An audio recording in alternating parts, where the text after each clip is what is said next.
Karen looked me dead in the eye, planted her hands on those yoga pants hips like she was queen of the cul-de-sac, and said, "Your little stream is officially contained, Sergeant." And I swear for one beautiful second, I almost laughed, because when a woman in a hot pink tracksuit dams a protected creek with HOA-funded sandbags and a smile, that's not a solution, that's a confession with landscaping. She thought she had put me in my place. What she really did was build herself a very expensive aquarium in her own basement. There she was, smug as a game show winner, standing beside a 3-foot wall of tan sandbags stretched across the creek that ran between my 5 wooded acres and her quarter-acre shrine to chemical lawn care. The sun was beating down, the creek was already starting to back up, and she had that look people get when they've never once in their life confused confidence with competence. Behind her sat her pool, her rose garden, her spotless patio furniture, all the little trophies of someone deeply committed to appearances. Between us sat her dam, ugly as sin, like a scar carved across something old and living. Now I didn't raise my voice, didn't take a step toward her. I spent 25 years in the Army Corps of Engineers, retired a master sergeant, worked hydrology and civil engineering in places where mistakes actually killed people. So I've had a lot of practice staying calm when somebody else is doing something catastrophically stupid. Still, I felt that old heat in my gut, that slow burn, because I knew exactly what she had done the second I saw it. "That's not a little stream, Karen," I told her nice and even. "That's a protected blue line waterway. And what you just did may qualify as a felony." Her smirk twitched, just a little, then snapped right back into place. She held up her binder like it was the Constitution. Said the HOA rules required all water features to be contained within property boundaries. Water features. Like she was talking about a koi pond behind a dentist's office. She had taken a rule meant for decorative landscaping and applied it to an actual creek that had probably been there before either of our houses, before the subdivision, maybe before the county line got drawn. That's the thing about people like Karen. They think a printed rule can override gravity. I bought that land a year after my wife Helen died. Quiet was the whole point. Trees, water, distance from people who thought a neighborhood should look like a showroom. My house sat on a rise because I designed it that way, raised slab, French drains, graded swales, runoff planned to the inch. The creek cut across my property in a natural path, spilled into the floodplain in wet seasons, then worked its way past the back edge of Karen's lot downstream. It was a beautiful system. My land absorbed the surge, slowed it, protected everything below. That creek and I had an understanding. Karen, on the other hand, lived in the lowest part of the whole subdivision, in a bowl-shaped lot some developer should have been ashamed to sell. Her house had a basement lower than the creek bed, and the only reason that basement stayed dry was because the creek and the surrounding soil acted like one giant natural drain. But Karen didn't respect systems she didn't create. She hated the frogs, hated the wildflowers, hated the uncontained wilderness on my side of the line. From the day I moved in, she treated my land like a personal insult. First it was violation notices for native plants. Then the mailbox color, apparently forest green, was a threat to civilization. Then, and I still wish I were joking, a formal complaint about frog noise.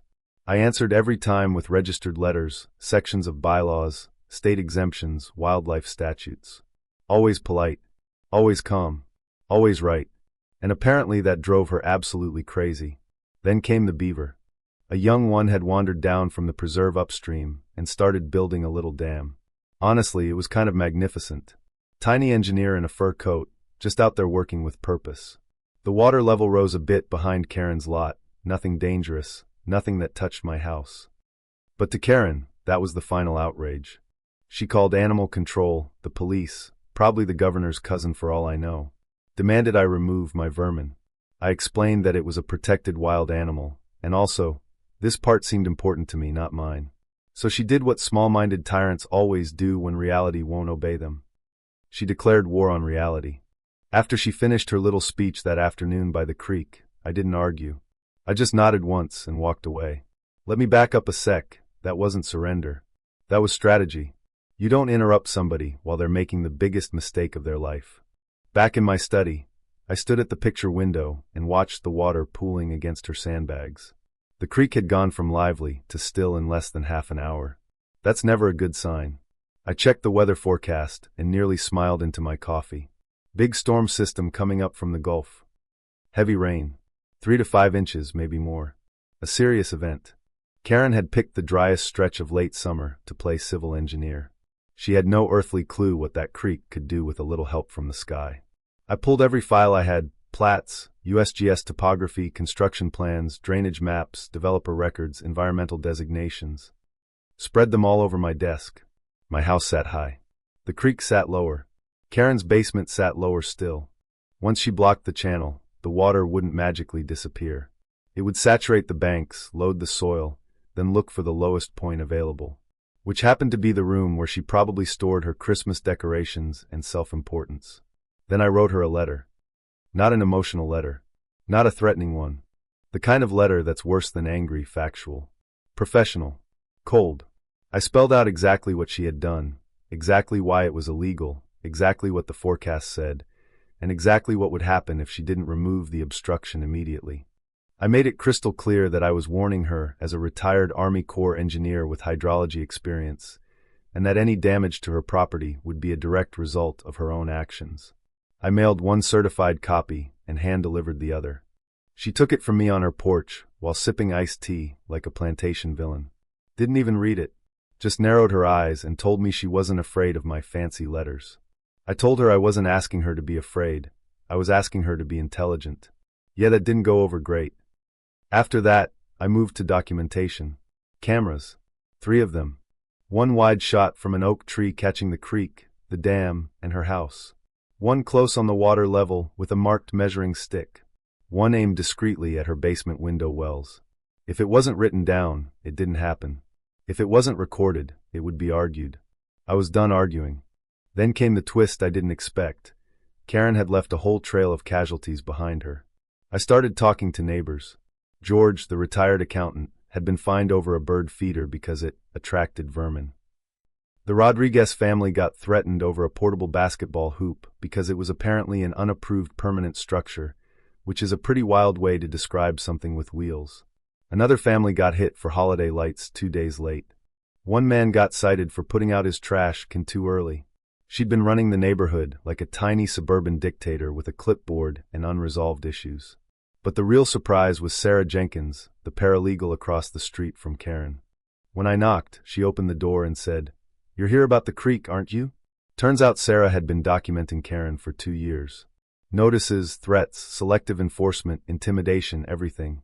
She had an accordion file labeled Karen, which honestly deserved its own theme music. And then she showed me the clause that changed everything. The HOA protected board members for actions taken in their official capacity, except in cases of gross negligence, bad faith, or violations of state and federal law.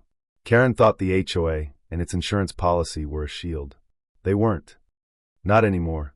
So the storm rolled in, and all we had to do was wait. Late the next day, the sky turned that ugly yellow-gray color storms get when they mean business. The air went heavy.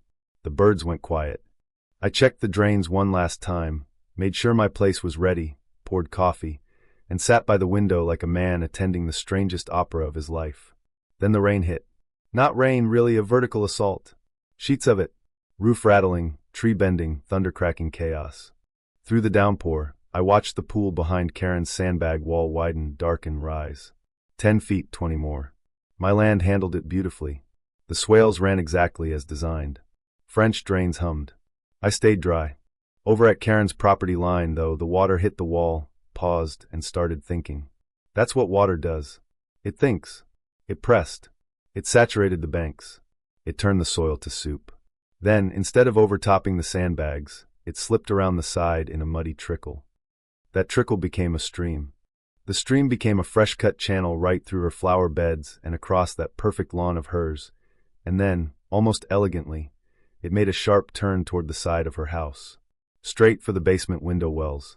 I watched one fill. Then the other. The cheap plastic covers popped off and floated away. For a moment, both wells just sat there like muddy little ponds. Then one basement window bowed inward and gave up with a dull little pop. Not dramatic. Not cinematic. Just final. The water vanished into her basement like a bathtub draining. I took a sip of coffee. Now, before anybody gets too righteous on me, no, I wasn't happy her house flooded. I was satisfied that physics had testified in my favor. There's a difference. She'd wanted to contain the creek. Mission accomplished. She contained it in the one place least capable of handling it, her own home. By morning, her yard looked like a war zone.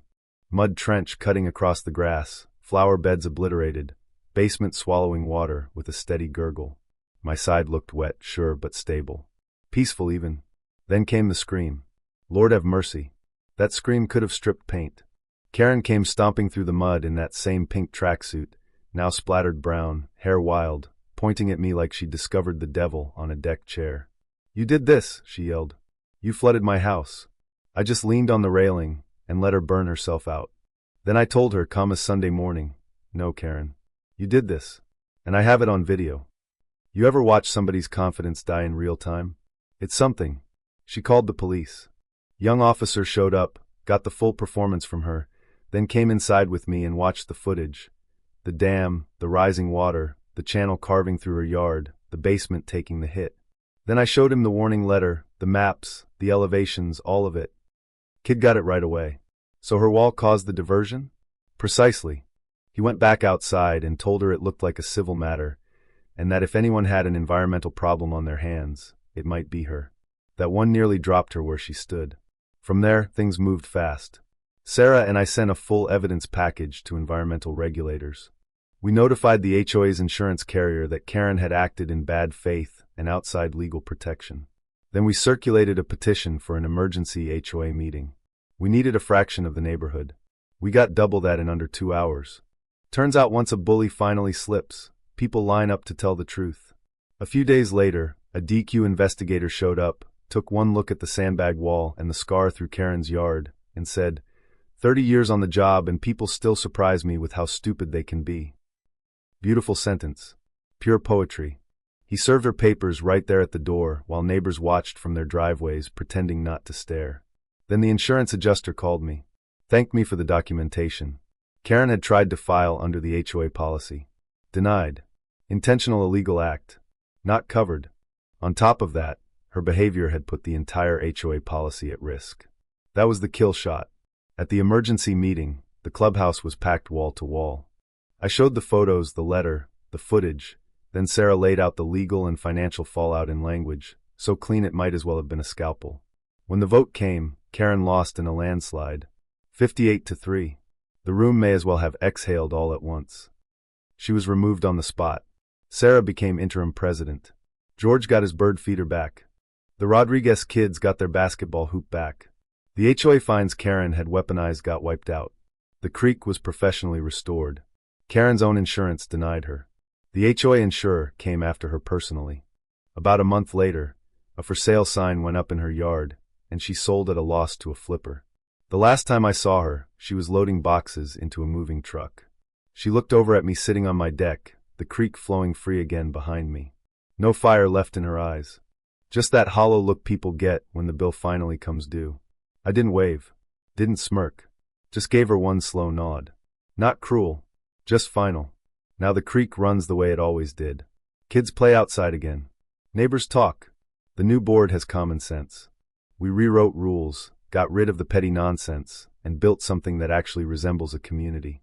Funny how fast people remember how to act human once fear leaves the room. So here's the question. When somebody uses rules to control people instead of protect them, what do you call that? Leadership or just bullying in khaki capris with a binder? And be honest, if you were in my shoes, would you have torn that dam down the minute she built it? Or would you have done exactly what I did and let the water teach the lesson? Drop your take in the comments. I want to hear where you stand on justice, consequences, and whether some people only learn when reality sends them the invoice.